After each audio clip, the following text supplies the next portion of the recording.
In the quiet town of Frederick, Colorado, the morning of August 13th, 2018, began like any other, with the sun rising over tidy suburban homes and families going about their routines.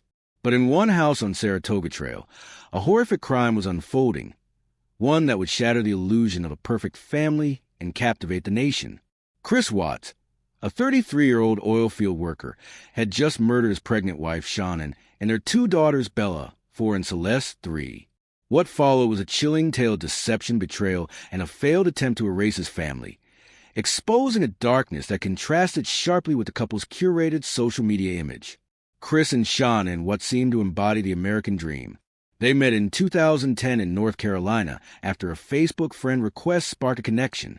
By 2012, they were married, and soon after, they moved to Colorado, where they welcomed Bella in 2013 and Celeste in 2015.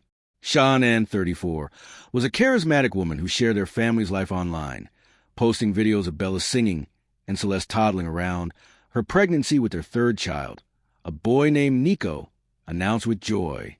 Chris worked long hours at Anadarko Petroleum, while Shanann thrived as a promoter for Lavelle, a health supplement company, often traveling for work. To friends and followers, they were a happy, thriving family. But beneath the surface, tensions were mounting. By 2018, the Watts marriage was fraying.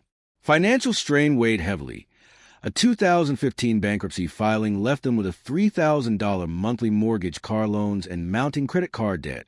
Shanann's frequent business trips meant Chris often cared for the girls alone, a role he later claimed overwhelmed him. More significantly, Chris had begun an affair with Nicole Kessinger, a co-worker who believed he was separated. The affair consumed him, offering an escape for his responsibilities and fueling fantasies of a new life unburdened by his family.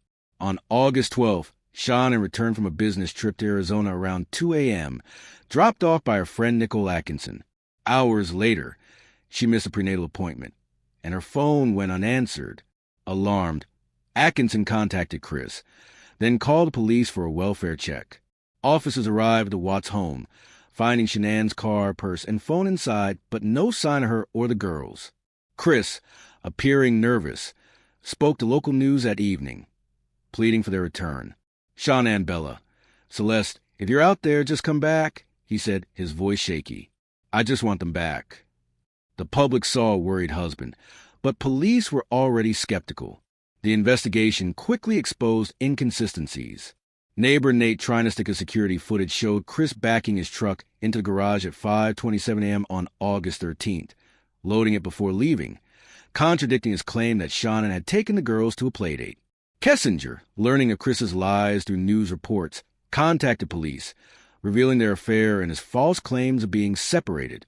On August 15th, Chris took a polygraph test, which he failed miserably, scoring one of the lowest results investigators had seen. Confronted, he offered a partial confession, claiming Shanann killed the girls after he asked for a divorce, and he strangled her in a rage. Detectives didn't believe him, pressed further, and after speaking with his father, Ronnie, Chris admitted to killing Shanann, but still blamed her for the girls' deaths. The truth was far worse. On August 16th, police located the bodies at an Anadarko oil site where Chris worked, 40 miles from home. Shanann, 15 weeks pregnant, was buried in a shallow grave.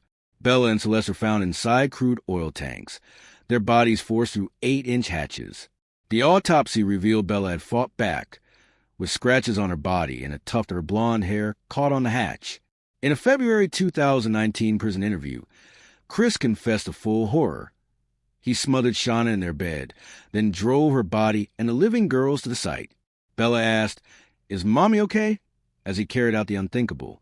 He smothered Celeste first, then Bella, who begged, "Daddy, no," before he killed her. Details of Chris's planning emerged. He had given Shanann OxyContin, hoping to cause a miscarriage and clear the way for a life with Kessinger. In letters to author Sherilyn Cadle, he admitted to attempting to smother the girls earlier that night at home, but they woke up dazed. His final act was methodical. After the murders, he returned to work, acting as if nothing had happened, even as Atkinson's quick action triggered search. The neighbors' footage, Kessinger's testimony, and drone searches of the oil site dismantled his lies. On November 6, 2018, Chris pleaded guilty to 9 charges.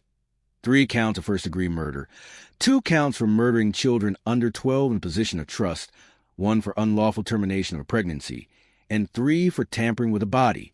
Shanann's family, devastated but opposed to more death, asked that the death penalty be removed. On November 19th, Judge Marcelo Kopkow sentenced Chris to 5 life sentences without parole, calling the crimes the most inhumane he had witnessed.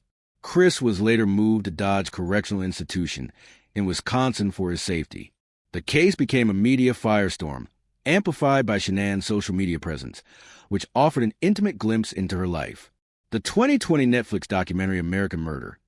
The family next door used her texts, videos, and posts to narrate the tragedy, earning praise from her brother, Frankie Rzusek, for honoring her memory. Lifetime's Chris Watts.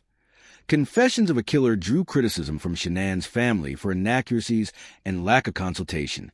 Public fascination grew, with some women disturbingly sending Chris fan mail, prompting outrage online and from Shanann's loved ones. Chris's motives remain a subject of speculation. Prosecutors argued he killed to be with Kessinger, free from family obligations. In letters, he vilified Shanann as controlling, describing Kessinger as his ideal partner, yet also expressed remorse, haunted by Bella's final words. Investigators noted his chilling detachment during confessions, with Cato describing his eyes as black when recounting the murders. Some point to financial strain and fear being seen as a failed husband, while others suggest a psychological unraveling tied to his obsession with Kessinger, possibly a lust-driven psychosis. The Watts case fits the profile of family annihilation, a rare crime often linked to men facing personal or financial collapse. Unlike many such perpetrators, Chris did not take his own life, a choice former FBI profiler Candace DeLong found atypical. His disposal of the bodies, dumping the girls in oil tanks and burying Shanann separately, suggested a calculated effort to erase his family. Yet his quick confession, likely due to overwhelming evidence, avoided a prolonged trial. Shanann's family grappled with unimaginable loss. Her parents, Frank and Sandra Zisek, spoke publicly about their grief, while Frankie honored his sister online. The Frederick community left tributes of flowers and stuffed animals at the Watts home, later donated to charity. Kessinger, who fully cooperated with police, entered witness protection, her life upended. The Watts house sold in 2022 for $600,000, its grim history a footnote. In prison, Chris lives in isolation, working as a custodian and receiving minor infractions for unauthorized communication and contraband. He reportedly reflects on his crimes, tormented by Bella's pleas. Public sentiment, especially on platforms like Reddit, remains visceral, with many decry his fan base and hoping he faces daily reminders of his actions. His parents, Cindy and Ronnie, maintain contact, their phone calls revealing a mix of love and horror. The Watts murders resonate because they expose the fragility of the suburban ideal. Shanann's videos show a woman full of love, unaware of the betrayal closing in. Chris's transformation from attentive father to a remorseless killer challenges perceptions of evil, proving it can hide in plain sight. The case continues to spark discussions about domestic violence, mental health, and the pressures of perfection. For Shanann, Bella, Celeste, and Nico, their story endures through those who seek justice in their name, a haunting reminder of the cost of hidden darkness.